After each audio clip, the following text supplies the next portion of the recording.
معنا من مراكش الدكتور محمد الغالي عميد كلية الحقوق بقلعة السراغنة، ويسعدنا أن يكون معنا من نواكشوط الزميل محفوظ ود السالك الصحفي المختص في الشؤون الإفريقية. ضيوفنا الكرام أهلا بكم جميعا. دكتور إدريس القريني، بالأمس انتهت المهلة التي حددتها المجموعة الاقتصادية لدول غرب إفريقيا للنيجر، للقادة العسكريين في النيجر، من أجل إعادة النظام الدستوري ومؤسساته. انتهت المهلة لكن لم يشاهد أي تحرك عسكري هذا اليوم. هل ذلك علامة ضمنية على أنه هناك تمديد في المهلة؟ دعني في البداية أولا تحية لكم وللمشاهدين الكرام وللضيوف أيضا الكرام. دعني في البداية أشير إلى أن ما يجري حقيقة في النيجر هو يطرح من جديد سؤال الدولة داخل إفريقيا، ذلك أن مجموعة من الدول التي شهدت تحولات سياسية مهمة وأفرزت نخبا أفرزتها صناديق الاقتراع، مع الأسف لم يكتب لهذه التجارب الديمقراطية الوليدة بأن تترعرع أو تؤسس لدولة مستقرة قادرة على مواجهة مختلف التحديات في أبعادها الداخلية أو حتى الخارجية. ولذلك طبعا ما يجري اليوم طبعا من خلال الصراع على السلطة وتجاوز التداول السلمي على السلطة هو يطرح كذلك مسألة المحدد الخارجي الذي مع الأسف استثمر أو يحاول أن يستغل تطور هذه الأوضاع بالصورة التي تعكس أولا الوعي بحجم المخاطر التي يمكن أن تنجم عن تطور الوضع داخل هذا البلد الذي ما زال حقيقة يعرف مجموعة من الإكراهات الاجتماعية والاقتصادية، ولكن في نفس الوقت أعتقد بأن هذا التأخر ربما فيه كذلك قراءة لما يمكن أن ينجم عن أي تدخل عسكري، خصوصا وأن الانقلابيين بين قوسين أو الذين سيطروا على الحكم بالقوة، العسكريين الذين سيطروا على الحكم بالقوة، استطاعوا إلى حد كبير أن يجمعوا حولهم جزءا من الشعب أو جزءا من المجتمع النيجيري، وهذا يعقد الوضع، خصوصا وأنه إلى حدود الساعة وخصوصا الدول المحيطة بهذا البلد الجريح هناك تضارب في المواقف بين من يؤيد هذا التدخل العسكري وهناك من يرفضه وهناك من يدعو في المقابل إلى حوار أو إلى إجراء نوع من المبادرات السلمية الكفيلة بتجاوز هذا المأزق. شكرا لكم أستاذ إدريس القريني. أستاذ محمد الغالي من مراكش أيضا، تابعنا هذه المهلة التي امتدت لأسبوع وانتهت. كان الجميع يترقب تحرك عسكري في اتجاه النيجر، لكن ذلك لم يحصل لحد الآن. وبغض النظر عن مواقف الدول المحيطة بالنيجر، إذا تحدثنا عن المواقف الغربية، الأوروبيين باستثناء فرنسا والأمريكيين، هناك دفع في اتجاه المزيد من الدبلوماسية. ماذا يترجم ذلك؟ شكرا أولا على الاستضافة، تحية لك وللزميلين الأستاذ إدريس القريني والأخ من موريتانيا. هو أكيد أن الموقف الأمريكي هو متفهم لمشكل الانقلاب في النيجر، هو مشكل جد معقد يختلف عن الانقلاب في مالي وفي بوركينا فاسو وكذلك في غينيا. بالتالي فالوضع في النيجر يتطلب وقتا مهما وكبيرا، وهذا الاعتبار مهم وأساسي أن الانقلاب عندما تم في بوركينا فاسو ومالي وغينيا، فهذه الدول كانت تعاني من نوع من الرخاوة أو الهشاشة، أي أن الدولة لم تكن قوية بما يكفي. ولكن الوضع في النيجر هو مختلف، هناك دولة قائمة والضعف سجل على مستوى الرئيس الديمقراطي، هكذا فسر الجيش هذه المسألة، دون أن ننسى كذلك بأن الوضع فيه نوع من الطائفية والقبلية، فالانقلابيون هم من جنوب الشرقي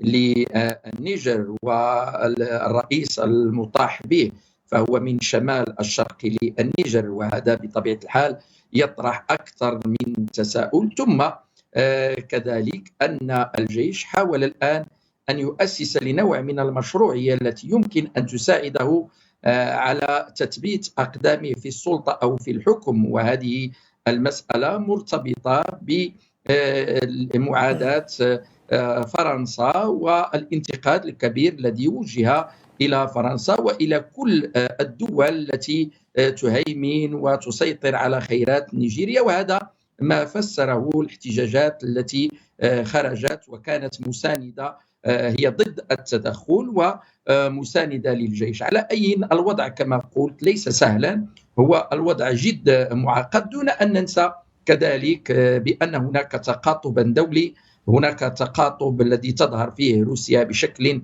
علني وبعض الدول الإفريقية التي تدور في فلك الاستراتيجية الروسية، وكذلك الاستراتيجية الأمريكية على أي التي بدورها تحاول أن تدبر هذه الأزمة بنوع من الحيطة والحذر بالنظر إلى هذه الاعتبارات التي ذكرت، وهو أن الانقلاب في النيجر يختلف كثيرا عن الانقلاب في الدول الأخرى. ولكن أنا أقول ربما أن الحصار الذي يفرض والآن على النيجر يمكن أن يعطي أكله أكثر من أي تدخل عسكري مباشر. الآن هناك غلاء كبير للأسعار، وهذا الغلاء سيجر من دون شك إلى احتجاجات، وقد يقلل من مشروعية احتكار الجيش أو من مشروعية هذا الانقلاب الذي نفذه أو خطط له الجيش. أعتقد بأن المجموعة الاقتصادية لدول غرب إفريقيا لا بد وأنها فهمت بعض الإشارات، ومن بين هذه الإشارات لا بد وأن يكون هناك تريث تفاديا لما قد لا تحمد عقباه في هذه الدولة. شكرا أستاذ محمد الغالي. إلى نواكشوط مع الزميل محفوظ ولد السالك، أرحب بانضمامه إلينا. زميل محفوظ ولد السالك، إذن غير جاهز معنا اللحظة. أستاذ دريس القريني، في الواقع احتار البعض في تفسير هذا الموقف الذي صدر عن السيدياو منذ أسبوع، وهو هذه المهلة التي تنتهي بتهديد بتدخل عسكري ما لم يعد القادة العسكريون عن ما قاموا به، وإعادة المسار الدستوري بكامل مؤسساته إلى طبيعة عمله. البعض قال بأنه لربما الخيار العسكري وهذا التهديد العسكري لم يكن مدروسا جيدا، البعض يقول بأنه بعد أن لم تتحرك القوات فهذا الاختيار برمته قد سقط في الماء، البعض يقول بأنه هناك فقط تمديد ضمني للمهلة من أجل إتاحة الفرصة للدبلوماسية، حتى أن واشنطن تقول بأنها لا تزال تؤمن بأنه ينبغي أن يعود الرئيس محمد بازوم ولكن عبر الدبلوماسية. كيف تفسر هذا الوضع؟ فعلا يعني الأمر أولا خطير، يعني تطور الوضع بهذا الشكل هو خطير، على اعتبار أن يعني منطقة الساحل معروفة بالإشكالات التي تواجهها سواء على مستوى تمدد الجماعات المسلحة من داعش والقاعدة وتنظيم بوكو حرام، وأيضا تنامي يعني شبكات الهجرة، بالإضافة أيضا إلى الإشكالات كما قلت الاجتماعية وحتى الأمنية التي تحيل إلى ضعف الدولة المركزية في عدد من هذه المنطقة. يعني لا يمكن كما قال الأستاذ الغالي أن ننكر على أن هذا الانقلاب هو يأتي ضمن سلسلة من الانقلابات التي شهدتها المنطقة، وذكر الأستاذ يعني الانقلاب في مالي، بوركينا فاسو وغينيا. وهذه الانقلابات حقيقة ينبغي التأكيد على أنه لا يمكن فقط الحديث عن عوامل داخلية مرتبطة بعدم القدرة على تدبير التنوع المجتمعي أو على مستوى الإكراهات الاجتماعية. حقيقة أنه في الحالة النيجيرية هناك يعني نوع من عدم الثقة ونوع من الشك فيما يتعلق بتوجهات الرئيس الذي طبعا تم الإطاحة به إلى حدود الساعة، وهناك كذلك مجموعة من الإشكالات الاجتماعية.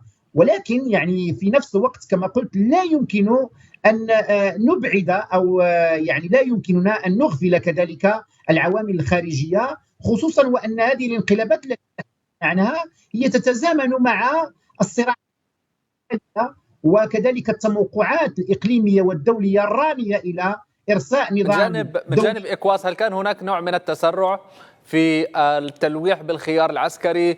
إذا استحضرنا أنه أيضا مسؤول رفيع من إحدى دول إكواس صرح لصحيفة الوول ستريت جورنال وقال بأنه ليس هناك استعداد كافي من أجل الذهاب بهذا الخيار العسكري إلى أبعد مدى، وبأنه المجموعة تحتاج إلى المزيد من الوقت للتحضير جيدا للتدخل العسكري.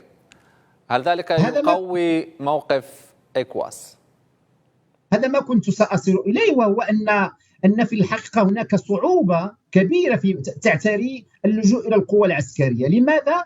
لأن الأمر لا يتوقف فقط على إرادة الإكواس، لأن هناك أيضا عوامل أخرى كما قلت، تضارب مواقف بعض القوى المحيطة يعني بالمالي وعفوا بالنيجر، وهناك كذلك لا ننسى يعني تدمر مجموعة من أو جزء من المجتمع من التحالف أو من التواجد الفرنسي في داخل البلاد، كما هو الشأن بالنسبة لمجموعة من الدول الأخرى كما برز في مالي في السابق. وبالتالي هذا اللجوء إلى القوة طبعا قد يعني يتحول إلى نوع من الاستقطاب أو إلى نوع من الحروب بالوكالة التي قد لا قدر الله قد تستغلها كذلك الجماعات المسلحة للعودة إلى الواجهة. ونستحضر هنا ما جرى في مالي في الآونة أو في السنوات الأخيرة، عندما اندلع أو عندما وقع الانقلاب، عادت كثير من الجماعات المسلحة التي كانت تعيش فترة كمون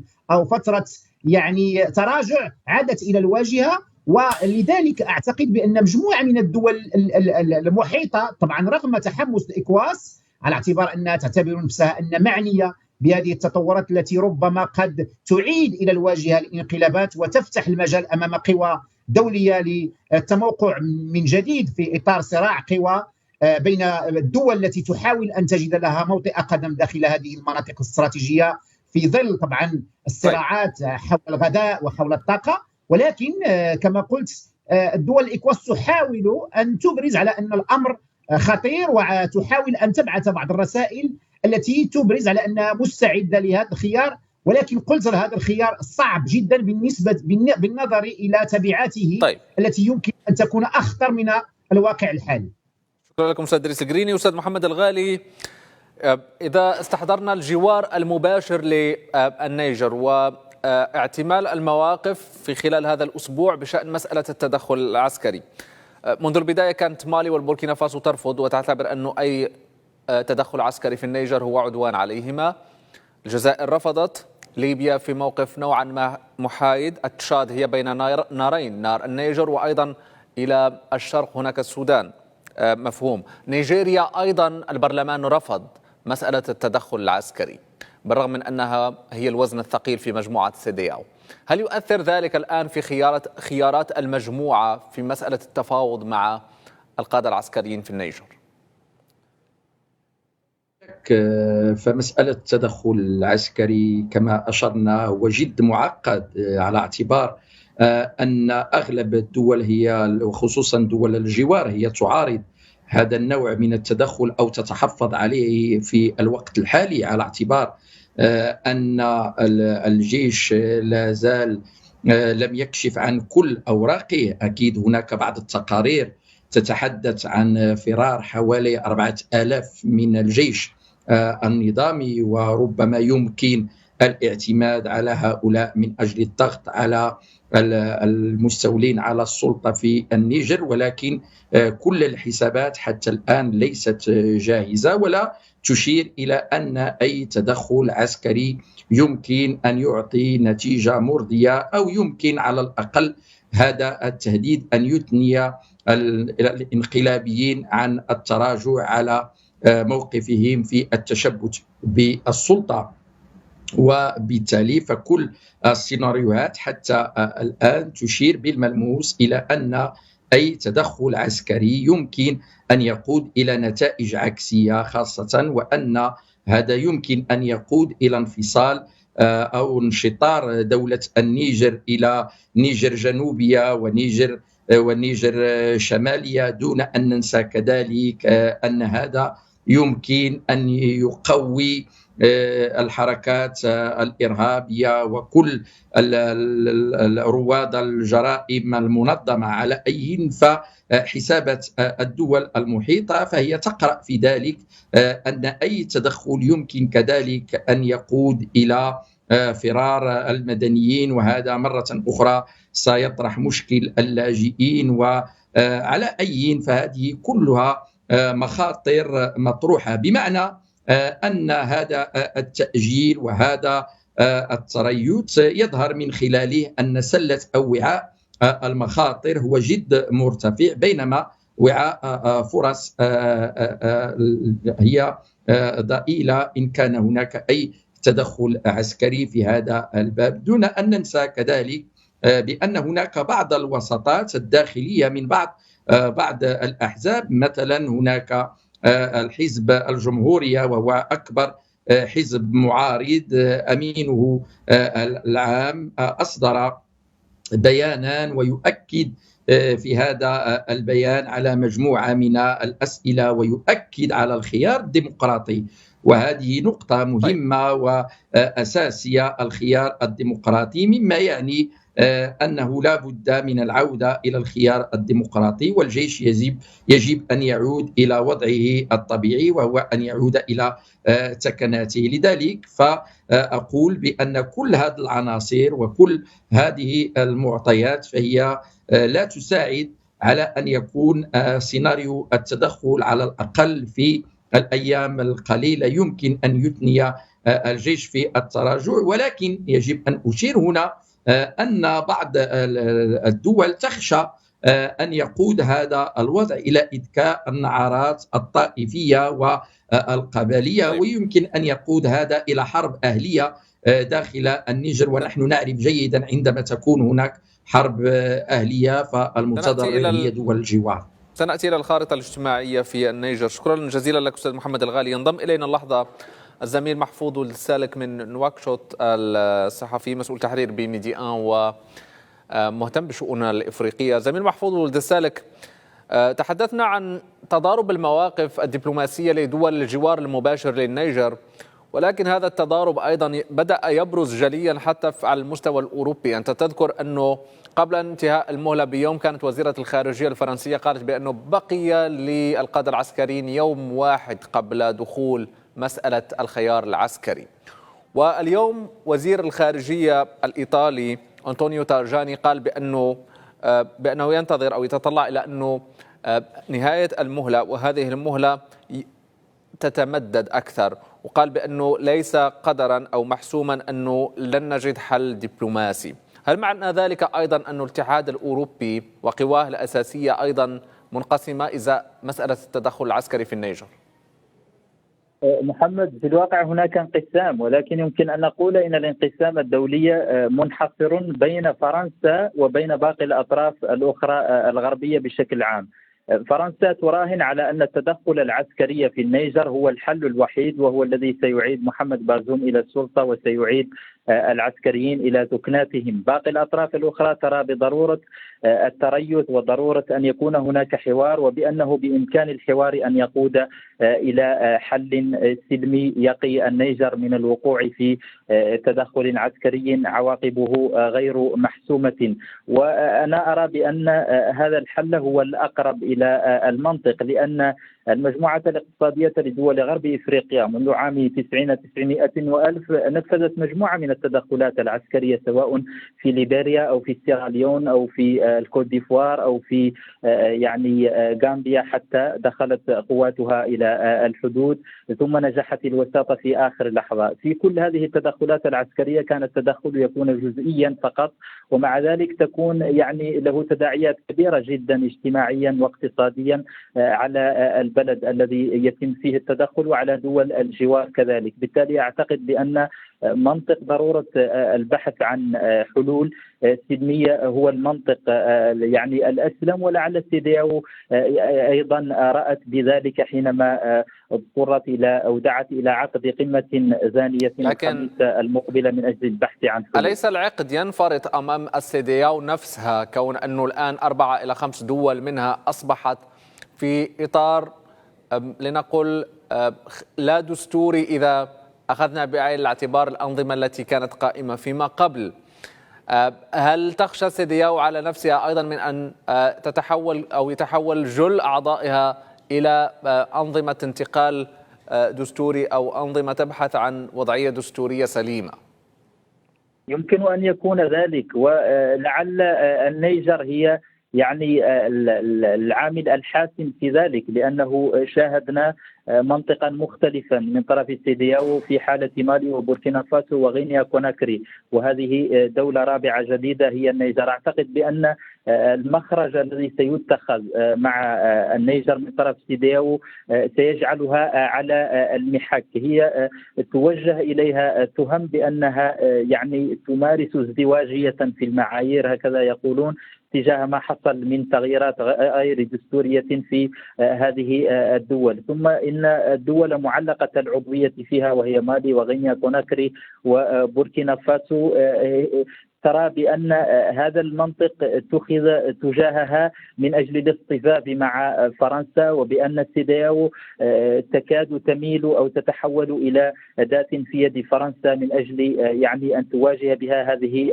الأنظمة الداعية إلى يعني انفراط العقد بين فرنسا وهذه الدول، على اعتبار أن الاتفاقات والشراكات التي كانت قائمة بينها وفرنسا يعني غير عادلة وغير منصفة. لنا أن نتخيل مثلا أن النيجر الآن تغذي بنسبة معتبرة جدا فرنسا ودول الاتحاد الأوروبي بمادة اليورانيوم، وأيضا هي تلجأ إلى دول الجوار من أجل إمدادها بالكهرباء. بالتالي هذه مقاربة غير سليمة وغير منطقية، وشعوب دول المنطقة ترى بضرورة القطيعة مع ذلك. بالتالي أعتقد بأن سيدياو الآن في موقف حرج جدا، فهي إما أن تبدي قوة في مواجهة هؤلاء العسكريين وفرضهم يعني على العودة إلى ذكناتهم وإعادة محمد بازوم إلى السلطة بطريقة ما، وإما أن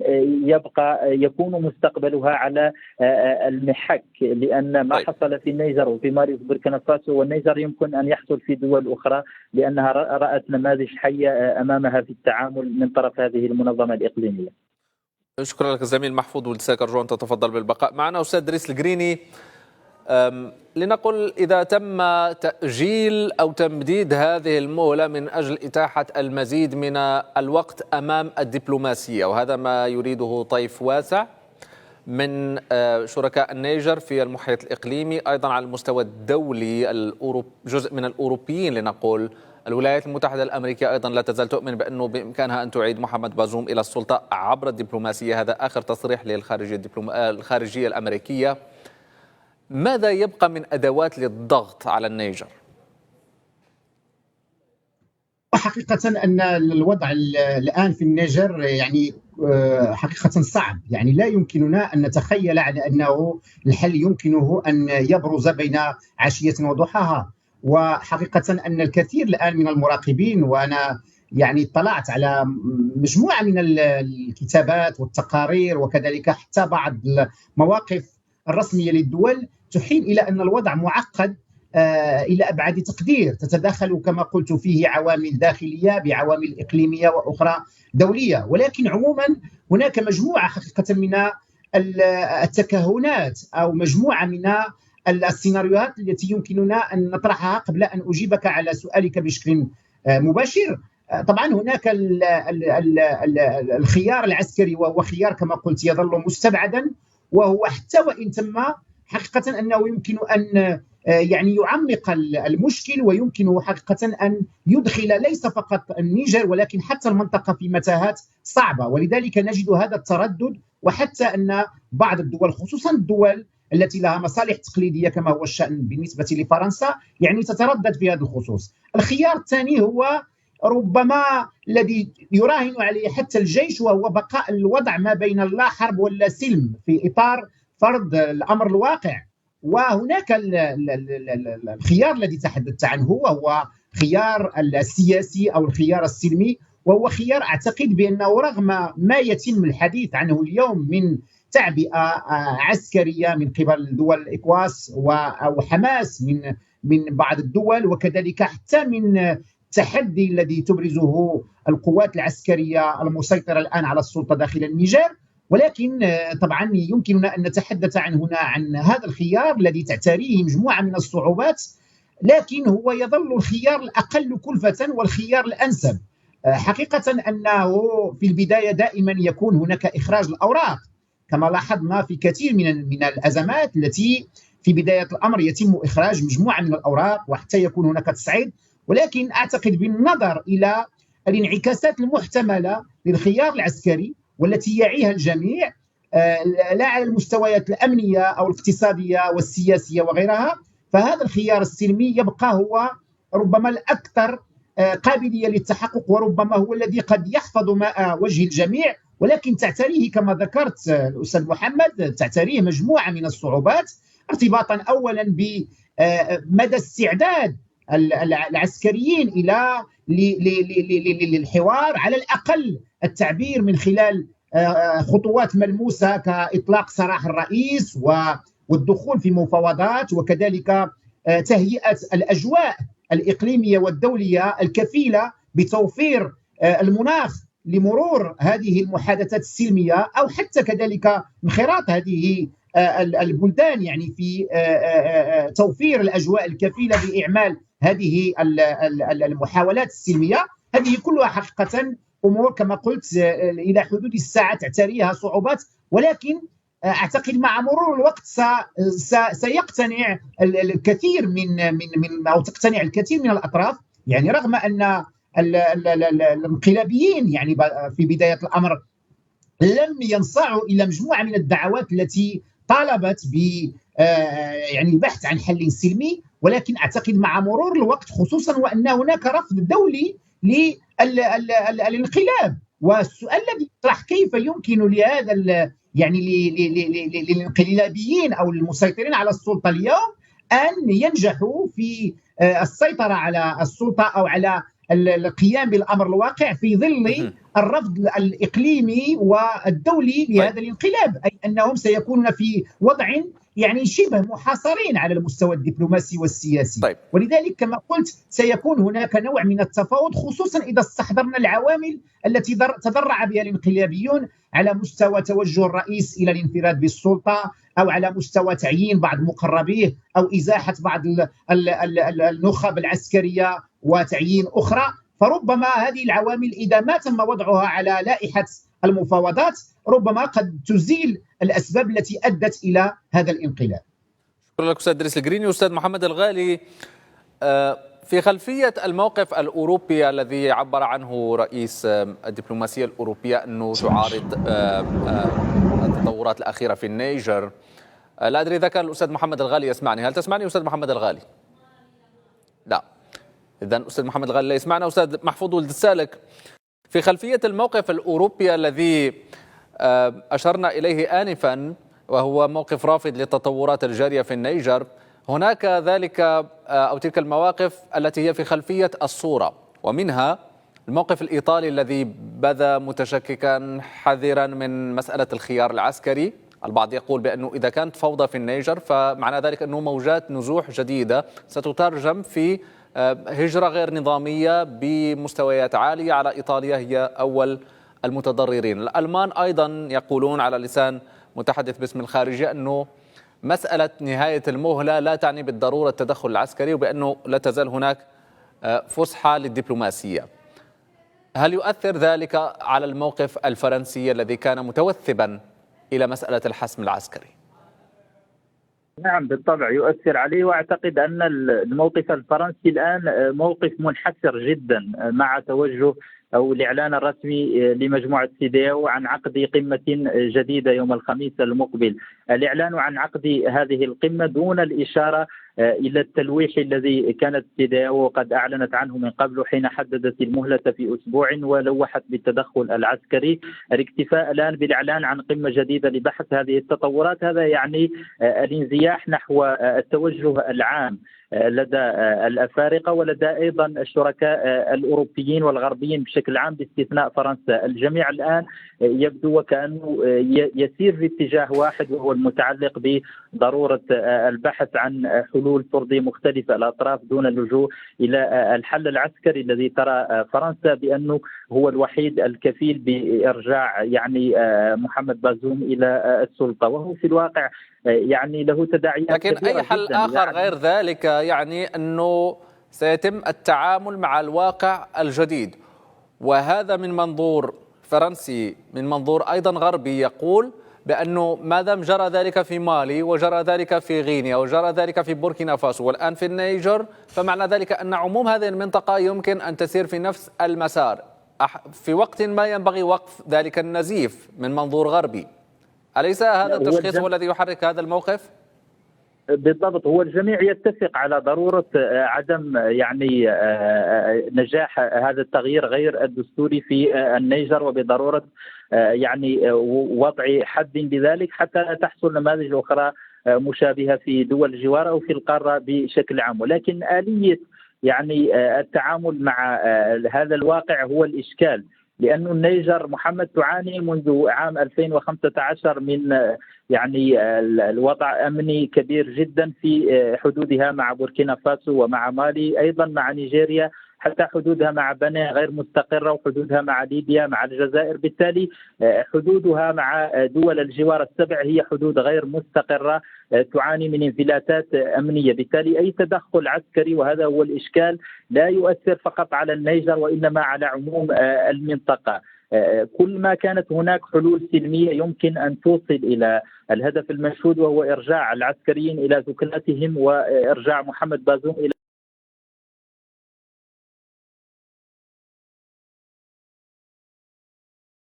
عسكري النيجر كل اتصال من الإكواس، والكثير من الثبات على الموقف وعلى الإقرار بالأمر الواقع وفرضه. ماذا يحتم ذلك؟ هم يراهنون على ذلك، يراهنون على أن أمامهم نماذج ماثلة في دول الجوار مالي وبوركينا فاسو، وفي أيضا غينيا كوناكري، وبالتالي يراهنون على أنه إذا كان هناك تدخل عسكري أيضا فإن الأمر غير محسوم، لأن التدخل العسكري في النيجر لا يعني مواجهة العسكريين النيجيريين فقط، إنما سيكون هناك تدخل من طرف مالي، من طرف بوركينا فاسو، وبالتالي البلاد ستكون مقبلة على سيناريوهات مفتوحة تهدد حتى بقاء الدولة، لأنه إذا كان هناك تدخل عسكري من طرف 12 دولة إفريقية بالإضافة إلى بعض الإمدادات اللوجستية من بعض الدول الغربية، ثم هناك تدخل في الطرف الآخر من طرف مالي وبوركينا فاسو، وهناك أيضا يعني التحدي الأمني وانتشار الجماعات المسلحة، فهذا يهدد كيان الدولة نفسها، لا يهدد فقط العسكريين، يهدد أيضا أكثر من 27 مليون نيجيري أغلبهم يعيش تحت خط الفقر. ستكون هناك موجات كبيرة جدا للنزوح واللجوء، وهذا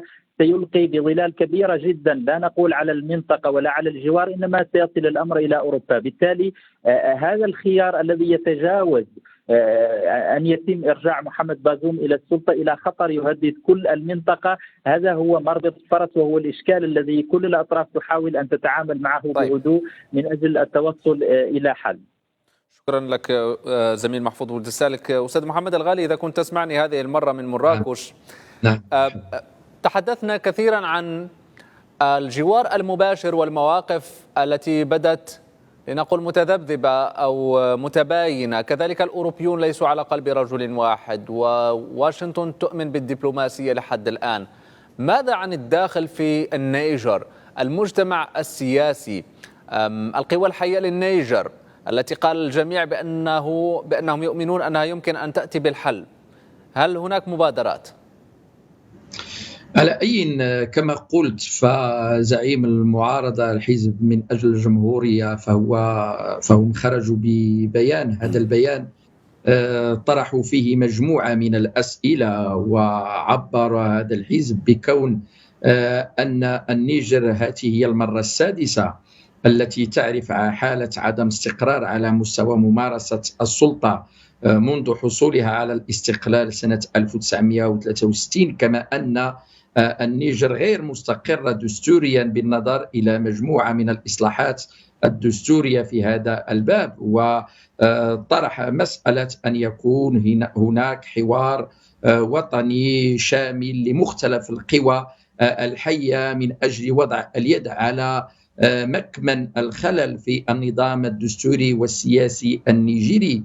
أكيد بأن مفهوم المواطنة ليس بالمفاهيم المعاصرة كما هو متداول عند الدول الغربية، على اعتبار كما قلنا دائما بأن إفريقيا هي مشتل ومرتع الطرح القبلي والطائفي، ودائما القبيلة التي تكون لها سلطة وقدرة دائما هي التي تعرف شخصية منها تحصل على ما تريد على مستوى السلطة، دون أن ننسى كذلك بأن الرئيس السابق فهو لعب دور مهم وأساسي من خلال مختلف الإصلاحات التي قام بها، وخاصة على مستوى مكافحة الإرهاب في الشمال، حيث أن الرئيس السابق لعب دورا، وهذا باعتراف مجموعة من القوى الحية سواء على مستوى الداخل، وكذلك هذا اعتراف حتى لمجموعة من الهيئات والمنظمات الدولية فعلا بأن الرئيس المنتخب ديمقراطيا نجح فيما لم تنجح فيه أنظمة سابقة، وهو أنه استطاع أن يحد من الإرهاب خاصة على مستوى الشمال، شمال النيجر أي جنوب الليبي، من خلال التضييق على مجموعة من الجماعات المسلحة، وهذا من الأمور التي تحسب له. ولكن هناك اتجاهات رأت بأن الرئيس ربما لم يكن بمستوى القوة والصرامة، كما أنه توجهه فيما يتعلق بمحاربة الفساد لم يرضي كذلك أطراف، وخاصة أطراف من محسوبة على مستوى الجيش. لذلك فهذا الانقلاب هو محصلة لهذه التراكمات، هي تراكم طريقة الإصلاح التي انتهجها الرئيس، وهذه الطريقة ربما أنها مست بمكاسب ومصالح بعض الفئات المحسوبة على بعض القبائل كما قلت، لأن الرئيس المنتخب ديمقراطيا هو من الشمال الشرقي لنيجيريا، هو من أصول عربية شرقية، والجنوب هم على أي من عرق آخر. هذه كلها معطيات حاضرة بقوة، وهي مصدر قلق القوى الحية الداخلية التي على أي هي الآن تطالب بالهدوء، وحتى أن هذا البيان بيان هذا الحزب المعارض أنه كانت دعوته مباشرة إلى مجموعة سيدياو المجموعة الاقتصادية لدول غرب إفريقيا بأن تحكم منطق الحوار على منطق التصادم، لأن هذا ستكون له تبعات وستكون له نتائج كارثية على دولة النيجر التي هي في غنى عن كل هذه الأمور، لأن منطق العقوبات، وحتى أنها اعتبر هذا البيان أو هذا البلاغ لهذا الحزب المعارض الكبير حزب من أجل الجمهورية، فهو طرح بأن العقوبات التي تم اتخاذها حتى الآن بأن المتضرر الأكبر منها هو الشعب النيجيري، حيث أن أسعار المواد الغذائية ومواد أخرى ارتفعت بشكل صاروخي، وبالتالي هذا يمكن أن يقود في بعض المستويات إلى نتائج عكسية، لا هذا يتنبأ بمخاطرها المستقبلية. شكرا لك أستاذ محمد الغالي. أستاذ إدريس القريني، إذا أخذنا بعين الاعتبار السنوات الأخيرة والتطورات التي حفلت بها مالي، بوركينا فاسو، غينيا، ما جرى في تشاد، ما يجري الآن في النيجر، ما يجري في السودان أيضا، إلى أين تسير منطقة الساحل ومن يتصرف فيها ويحرك خيوط ما تنتج هذا الواقع؟ شكرا على هذا السؤال حقيقة، لأنه يطرح السؤال مجددا حول هل استطاعت البلدان الإفريقية وخصوصا هذه المنطقة التي تحدثت عنها أن تطوي تلك الصورة النمطية التي ظلت تتداول عن القارة الإفريقية، والتي تربطها عادة بالانقلابات والمجاعات والمشاكل السياسية. نحن نتحدث عمليا عن تهديدات من البحر الأحمر حتى مشارف، لنقل مشارف الأطلسي. فعلا، فحقيقة هذه الدول شهدت في السنوات الأخيرة كما قلت، كما هو الشأن بالنسبة لمجموعة من الدول الإفريقية، تحولات سياسية مهمة جدا أفضت إلى نخب سياسية تعي حجم التحديات المطروحة على القارة الإفريقية، تعي كذلك المصالح الوطنية لإفريقيا. ولاحظنا هذه الدينامية حتى من داخل عمل الاتحاد الإفريقي في السنوات الأخيرة، لاحظنا كذلك في الجهود التي بذلت على مستوى بناء المؤسسات وإصلاح الاقتصاد، خصوصا وأن هناك مجموعة من الدول الإفريقية التي أصبحت تحصل على نسب نمو متطورة. ولكن أعتقد بأن هناك مجموعة من المشاكل الداخلية المرتبطة بكسب رهانات التنمية والمتصلة بشكل كبير يعني البطالة وتنامي الهجرة وضعف التنمية في أو غياب العدالة المجالية. كل هذه الاعتبارات مع الأسف التي عمقتها كذلك تواجد كما قلت جماعات مسلحة في عدد من المناطق أو من هذه المناطق، كلها مع الأسف يعني لم تترك هذه الدينامية تسير بالصورة التي يمكن أن تستفيد منها القارة وتستفيد من هذه الدول. ولذلك يمكن القول حقيقة أن كذلك العامل الخارجي كان له دور كبير في هذا الخصوص، لا يمكننا أن ننفيه. لكن أعتقد بأن هذه البلدان رغم هذه الإشكالات المطروحة فهي تتوفر على إمكانيات لا بشرية ولا يعني بحكم الموقع ولا طاقات بشرية ولا إمكانيات وثروات طاقية وغيرها تؤهلها حقيقة لأن تلعب أدوار مهمة جدا. مع الأسف أنا أتأسف يعني لأن موقف الاتحاد الإفريقي لا زال محتشما رغم أن كانت له مواقف مهمة في مناسبات أخرى.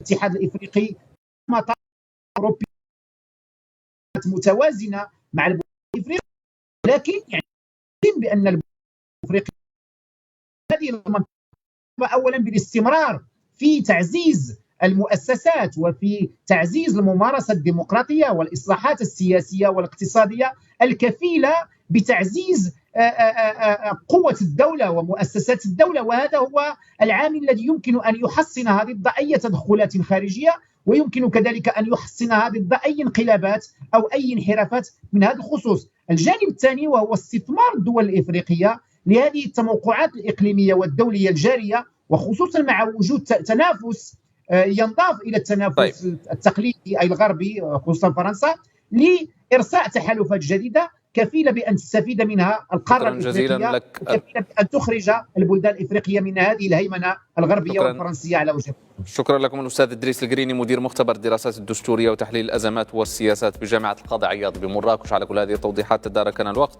نشكر أيضا ضيفنا دكتور محمد الغالي عميد كلية الحقوق بقلعة السراغنة على مشاركته القيمة معنا، ونشكر ضيفنا من نواكشوط الزميل محفوظ ولد السالك مسؤول تحرير بميديان ومختص في الشؤون الإفريقية.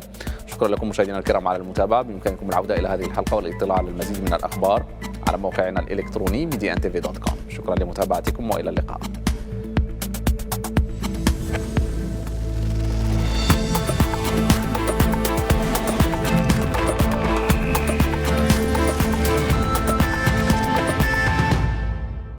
الإنسانية، الرعاية والمساعدة، احنا معاكم في بلادكم